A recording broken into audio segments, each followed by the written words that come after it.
my is the adjective, and a is an adjective as well. What is another way to say I bought my girlfriend a bouquet? Another way to say that is I bought a bouquet for my girlfriend. Bought being the subject, bought being the verb, I being the subject, bouquet being the direct object, and there is a prepositional phrase, for my girlfriend, with for being the preposition, girlfriend being the object of preposition, a being the adjective, and that girlfriend. Nice and simple. We've done this before many times. Let's have a look at the one down the bottom. I bought a bouquet for my girlfriend. Nice and easy. Now if we look at the indirect object sentence, how do we diagram that? It is quite similar to the sentence with the prepositional phrase. I bought my girlfriend a bouquet, and that's what it looks like. Let's have a look at the definition of an indirect object. So, an indirect object is a noun or pronoun that functions like a prepositional phrase without the preposition. Alright, so now it's your turn to memorize this. What is the definition of an indirect object?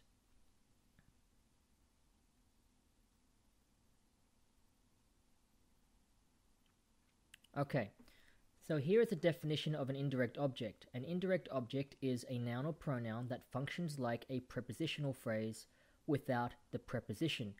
It can only modify the verb.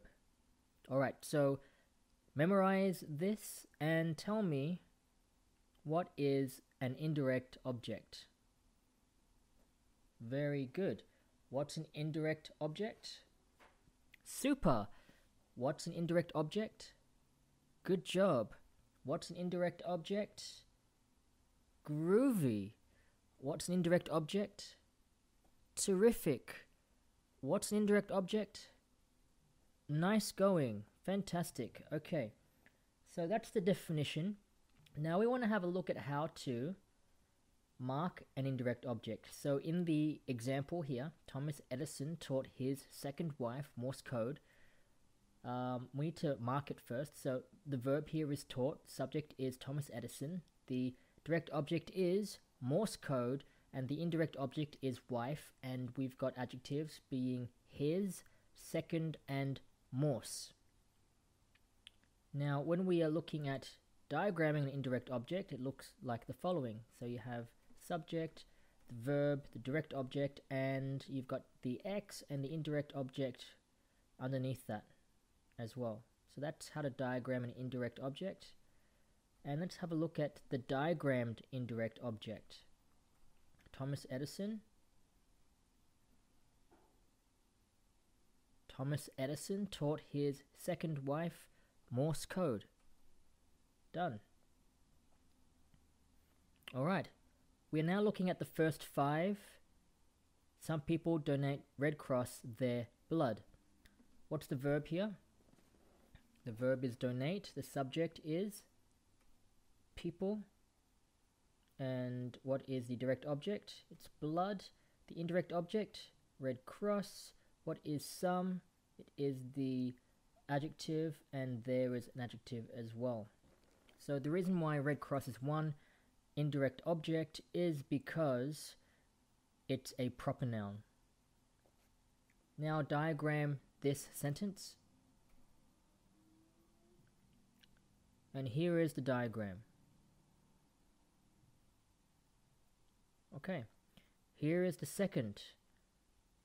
Arnold told us his story at the seminar. How do you mark this sentence?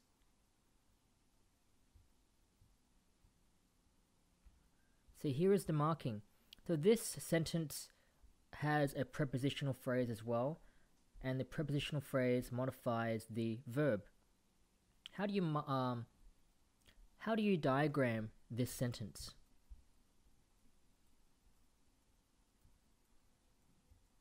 And here is the diagram of the sentence, notice that the prepositional phrase modifies the verb as well as the indirect object. Here is the third. How do you mark this sentence? This one is pretty easy and straightforward, so there's the marking. How do you diagram this sentence? And here is the diagram. Here's the fourth one. Mark it. And how do you diagram this sentence? And here is the fifth one. How do you mark this sentence? So here is the marking. And how do you diagram this sentence? Here is the diagram. Alright, fantastic. That is the first 5 indirect object questions.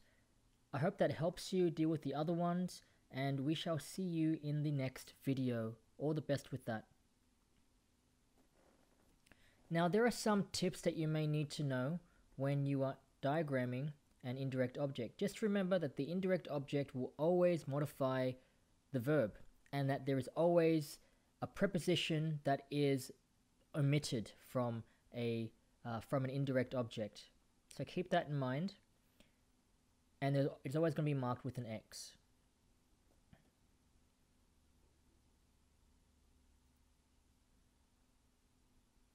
So have fun with that, and we will see you in the next video. Catch you later.